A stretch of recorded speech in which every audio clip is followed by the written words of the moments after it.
What's up, YouTube? Capital G here, DN Duel commentary. Probably going to be doing a lot more DN commentary starting Friday because new challengers will be legal. What does that mean? Alright, well, it means that we not only get a new tier 1 DAC, Cleaport, so that gives us a little more variety, but in addition, Shaddolls will get some new toys to play with, as well as BA. S-Knights could see a slight rise in popularity, so it just gives us a little bit of a different meta. Alright, so Pistachio Nut went first, has the much higher rating, although I think he's in a not the greatest position. He's set 2 in the bottomless the Math Man. Unfortunately, Math is a trigger effect and will still activate. So it looks like he's going to summon Fire Hand, crash into Falco. That could be a win for him because it would get Squamata, and then like Squamata, what's Squamata gonna do if it flips and hits Ice or Fire Hand? It's gonna blow itself up. Basically, it'll be the same result. He'll just get a nice hand. So I mean, maybe he has like Vanities or something, or maybe he has Shadow Fusion. And obviously, Pistachio can't really use Vanities. He'll turn his Fire Hand off if he does. Okay, so he's gonna get rid of, I believe that was Murtek and Squamata. Squamata's going to trigger, and what's he going for? Yeah, I mean, obviously he's going to activate Squamata's effect. He put the what's it called? The big chick Construct in defense mode, and I don't know what he's going to summon here.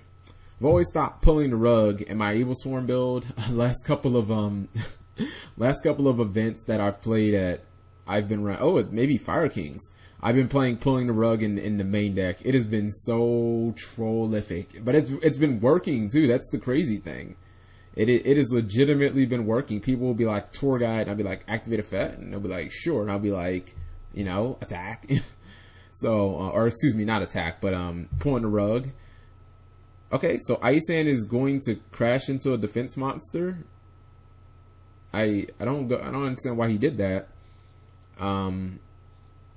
Okay, I guess he's now saying I'm going to attack the face down because the Ice Hand was not special summoned, so it will not blow itself up. It's Falco. Falco's going to get Beast. Okay, I mean, there's never a bad time to get a Beast, you know? And he's going to attack. Oh, he doesn't attack Beast. He's just going to pass turn. Now he's going to activate Sinister Shadow Games. And he won't go Beast. Okay, he'll go Dragon to try and get rid of the back row. It's called the Haunted. Oh, okay. I guess Dragon is going to target his own card, which is Beguile Tech, which might mean he has a Marotech set. Okay, and I guess he'll try and pop the Ice Hand, yeah. And now Beast is going to activate. Beast, such a hard card to deal with, because really just when somebody gets it back from Falco, gives your opponent so many options. Call the Haunted is hit with Artifact Ignition, and I mean, could he game him here? I'm trying to think with Pallades if he could game him. It depends, I guess, if he has a legit normal summon or not. If he's got a legit normal summon, he's damn close. Oh, guess he couldn't game him. Alright, so Beast's gonna attack, Pallades attacks, and then Construct attacks. That should leave him with, I was just gonna say 800 or less. That'll do it though. Super Poly in the battle phase, all he has to do is give up his Construct and his Beast. He'll trigger them both, and then he'll get another Construct and attack for game. So, looks like we're going to game 2. I guess that was Fire Hand. I mean, I guess that was Fire Kings with hands. I honestly, you couldn't ask for a worse matchup if you're playing Fire Kings than Shaddolls.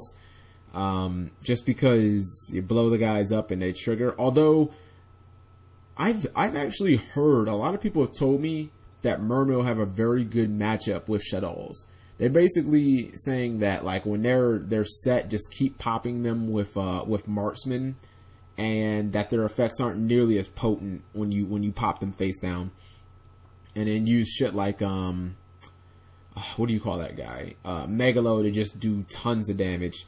So GS Chris, he goes first, although Pistachio Nut gave him first, which I personally agree with. You know, a lot of people still pick first. That's probably because they're playing one of the meta decks like Burning Abyss or Shaddolls or maybe Cleaports. I feel like Cleaports probably has the biggest advantage going first because they can just set up their scale and do a bunch of shit. Maybe BA rarely gets bad hands, but I feel like with rogue decks you need the extra card because it. Wow, speak of the devil. I was gonna say it gets you one card closer to your Shadow Mirrors or to your Soul Drains or to your Floodgate cards. And I feel like if you have 5 cards, I mean, you really have to do something like really good. Like if I'm going first with Evil Swarm, yeah, I mean, if I open like Rabbit into Ophion, like set 4, that's really good. But if I just go Caster plus like Heliotrope set 3, like that's not that great because they can just be like Dragon, you know, they can be like Dragon or Squamata and crack it and crack the Ophion. But going second, you know, against Shaddolls, even if they set, I might have not Lance, but a Chalice or something like that to stop their card, and I feel like it's just better. Okay, so GS Chris, after getting beat down by a Fire Hand, he basically blind ignitions for a Circle of the Fire Kings, which wasn't particularly a good hit. Unless he has like an MST or a Cyclone or something. Double Whirlwind, sorry. You could possibly see a Cowboy for game here. It's just wondering how much courage Pistachio Nut has. And he goes for Cowboy. And this game is looking like a blowout. You know what? I'm dumb. It doesn't matter if he would have had a way to summon an artifact. Pistachio Nut had breakthrough skill in the graveyard when he flipped the Falco and he tried to resolve Falco's effect. Pistachio Nut used Shadow Mirror, and then when GS used MST on the Shadow Mirror, he played breakthrough skill. So artifacts were pretty much shut down that game. Once again, you see GS is going first. All 3 games, by the way. He opens with a set. Now, I wonder if Pistachio has brought in crossouts, because the law of averages would just say that he probably doesn't have shadow games. Because, I mean, look at it this way. He has opened shadow games both games. So, the law of averages just says that he probably doesn't have it in game 3. You know, I like to think sometimes if your opponent doesn't see a card for a couple of games, they're due for it. You know, like maybe he's due for Sanctum or something like that. But I mean, he hasn't really seen. He's seen shadow games a lot. All right, so he rams into a beast, so that probably is going to get him Shadow Fusion, or maybe Shadow Roots if he plays that. Man, these Shadow prices are just plummeting. Anybody else remember when that was literally a $20 card? Okay, well, I guess he does have Sinister Shadow games. It doesn't really matter. He goes for the Falco play again. And when Falco hits the graveyard, it's going to get DD Crowed. So Falco will not get summoned. Nice 1-for-1 there for Pistachio Nut. He is going to flip over Artifact Sanctum, and sure enough, he gets rid of Big Chicken. Big Chicken's gonna summon itself, and now Big Chicken is going to totally blow up Murtak. So Pistachio Nut is still getting the 1-for-1 game. I mean, right now I'd have to say it's advantage him, because your opponent does have the Shadow Fusion, which is a known resource, but even if they summon it, the fuck they gonna do? They're gonna get Construct and blow your Big Chicken up, and then like Big Chicken's gonna come back and blow Construct up. So very nice play here. Now this is a very bad situation. GS Chris can blow up a monster, but these dudes are gonna trigger. This is like the ultimate game of you don't want to use monster destruction, and that's all that's on the field. It's crazy. So Maybe he'll just go for Tenki, I don't know. What's he gonna blow up? The obvious choice is to blow up Big Chicken. Just so that you don't take any battle damage this turn. And he blows up Big Chicken. Fair enough. His saving grace would obviously be a Vanity's Emptiness. Okay. I'm just going to shut up. I was going to say, I don't think he has it. And he does have it. So there's that. The Vanity's Emptiness making a huge impact right there. Could completely turn this game around. Because if the Big Chicken would have resolved, that would have been game. It would have killed Murtek. It would have got him an onslaught from Barong. It just would have been a blowout. Now, I wonder if Pistachio Nut can draw an out to this field. And there it is. Basically, +1. Although the Murtek did put in some work. So he gets rid of both cards for 1. You see GS Chris just going to set 1, 2. Still holding that Shadow Fusion. Oh boy, that was huge right there. You see he gets Onslaught of the Fire Kings.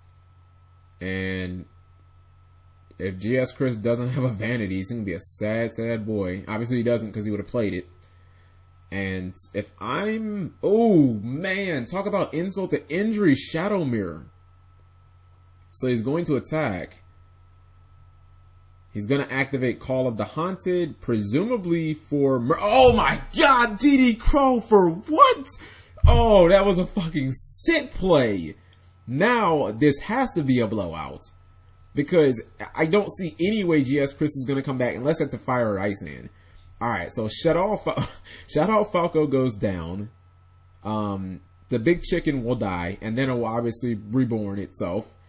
And...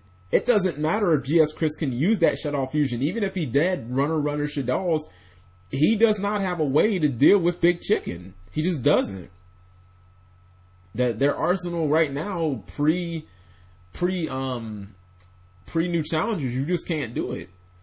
So, anyways, he's getting beat down right now by Big Chicken and Gang.